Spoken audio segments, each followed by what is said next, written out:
In this video, I'm going to be reviewing Avengers Infinity War.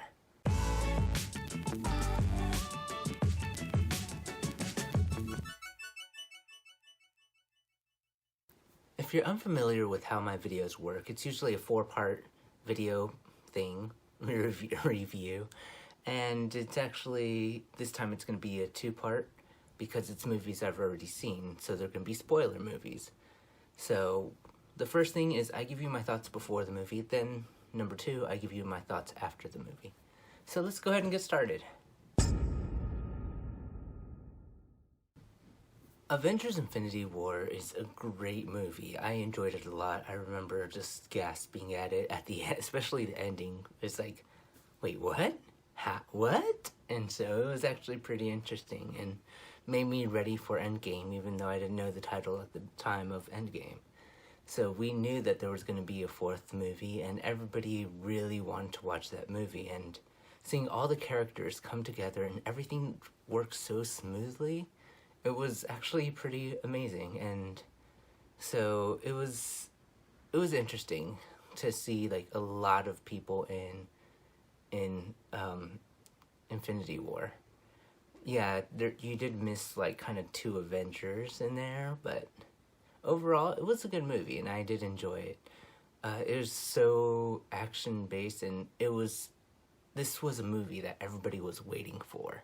This is a movie that pretty much felt like it almost defined history, you know, as far as filmmaking goes.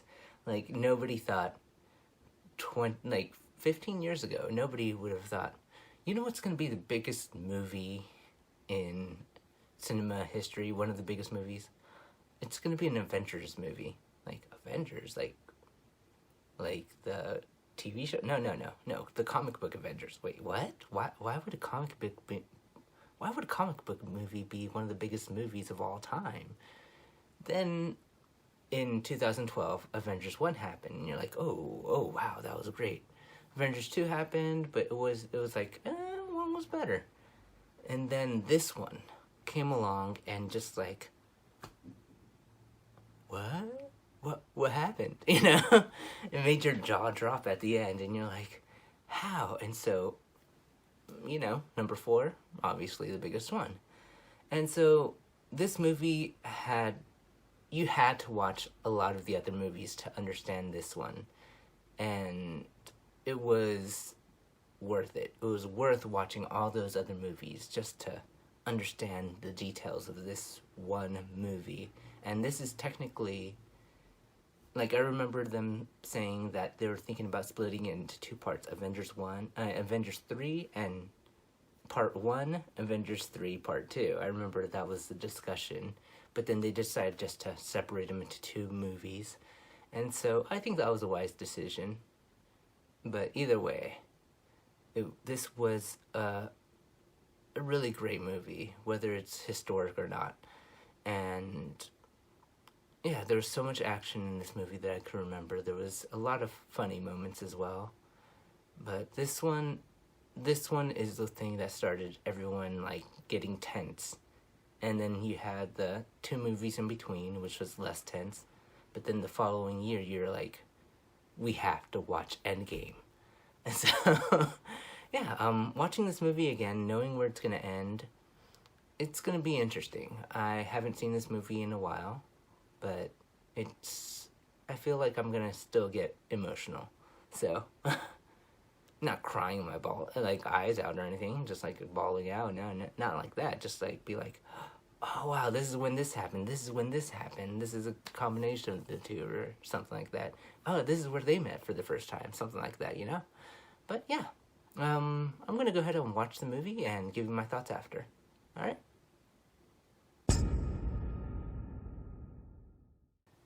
Okay, so I just finished watching Avengers Infinity War, and it was really good. I did enjoy it a lot. There was not as much comedy as the other movies, sadly. But then again, it was a good movie, and you understood what it was about. This was like the 10-year moment for Marvel, you know? This is like 10 years in the making, and you finally get all these groups together. You get the Guardians together, you get the Avengers together. You even have Spider-Man, Black Panther. You have many things, many teams together, many, stories going at once too, because you had half of the Avengers on one part, another half on another mission. Then you had Thor, Rocket, and Groot on one mission, and then you had the rest of the Guardians on another mission. They split the story so well. It was pretty amazing how they did it, to be honest. Like, you have all these different groups, and yet you still don't lose that story, and then at the same time you understand why Thanos is doing what he's doing. You kind of get his story. And so that's another great thing, you get Thanos' story. Why is he doing it? Is it kind of... Do many people have problems with why he's doing what he's doing? Yes. Yes, we do, because the world is also going to repopulate, and this problem is going to happen again, and, I don't know how long, but it will happen again. If you wipe off half of life, there's a debate whether that will happen or not. So that's an interesting thought and everything. There's one thing that I was thinking about is why didn't Hulk come out? We never really got a definitive answer as far as within the movies why Hulk never came out. Like, why he refused to come out. And so I think that's still missing even till today. We finished Endgame. We did Far From Home. We're about to start Phase 4 in, I don't know, next year, end of this year. I really don't know anymore at this point because of the virus that's going around right now. And it's kind of confusing. But still, we still don't know why Hulk didn't really come out. And yeah. And as far as deaths are concerned, I was sad when Joss Whedon killed, Quicksilver in Avengers 2. In Avengers 1, he killed Coulson. I feel like there's always, like, Joss Whedon, why do you have to kill somebody? But then the Russo brothers also killed somebody. Not only somebody, they killed off half the people. But permanently, they killed off 4 people right off the bat. Well, we know that it's semi-permanent or permanent. They killed Loki, Heimdall. I always count Heimdall because he was always good, and he always helped Thor. He was very essential to the Thor stories. So they definitely killed off 2 of those characters, and then on top of that, you have Gamora and Vision. Could they rebuild Vision? Yeah. Will he be the same? Probably not, because he doesn't have the stone. And Gamora, you find out she dies because she's sacrificed, and we don't know if there's a way to get her back. Well, not yet anyways, or if they're going to look for the old Gamora from the past in Endgame. So there's still so many questions that still need to be answered because of this movie. When it comes to Scarlet Witch's powers, you get to see, like, telekinesis, how she can hold things and throw things. At the very end, she seemed like she was the most powerful that she has ever been. So I guess she's still not fully in control of her powers. If she was, I think she would be stronger than Captain Marvel, but because of that, I think Captain Marvel currently is the strongest. So that's my thoughts about that. Thanos, he won, and that was also interesting, he did win, he succeeded, and the only way to stop him is time travel. So yeah, that's crazy. And yeah, so it left you with this weird feeling that you're like, this ominous feeling that the Avengers lost, and we have to wait until the next Avengers movie to have something back. And technically they lost, and even with Endgame they lost, and they won at the end, but they still lost.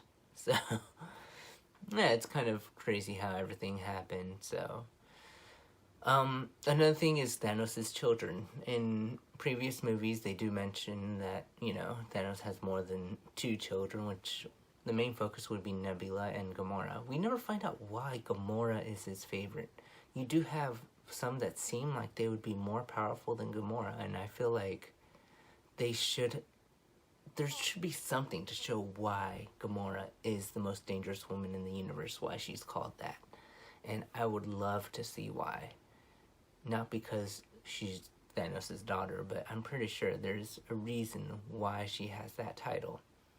And so I'm wondering, did she beat all the other children of Thanos? Because I'm trying to think of how she would beat each child. And right now, I can't remember what his name is, but the guy with telekinesis, I don't see how she beats him in a fight. So I'm wondering. But then again, I can see him giving Thanos a hard time too. So I'm just wondering, what do they have on him? How can they beat him? So that's what I think about this movie as far as that's concerned. Also in this movie, you do actually see the actual relationship of Wanda and Vision. And so since there's a TV show coming out next year, I'm kind of wondering how that's going to carry on to those TV shows. Yeah, so everybody pretty much had their own story, like I said before, going on, and I just thought that the way they pulled it together was really good. The intro of this movie was great. I probably should have started off with that, and yeah, so yeah, that's all I could really think about right now of this movie. So, was it an enjoyable movie to watch? Yes. Did I like this movie a lot? Yes. Would I watch it again in the future? Definitely yes. Do I recommend you watching it? Yes. Why not? Because it's a great movie. Do you need to know a lot of things that happened in the other movies? It would be helpful. But you could kind of enjoy this movie, I would say, without it, but then you would still not understand a lot of it. But still enjoyable, I think. So, yeah, the sun's getting real low, and I'll see you guys next time. So if you like this video, go ahead and give it a like. If you really like this video, please share it with your friends, family, or whoever, your followers on the internet. But thank you very much for watching. If you have any questions, leave them down in the comments, and I'll see you next time. Bye.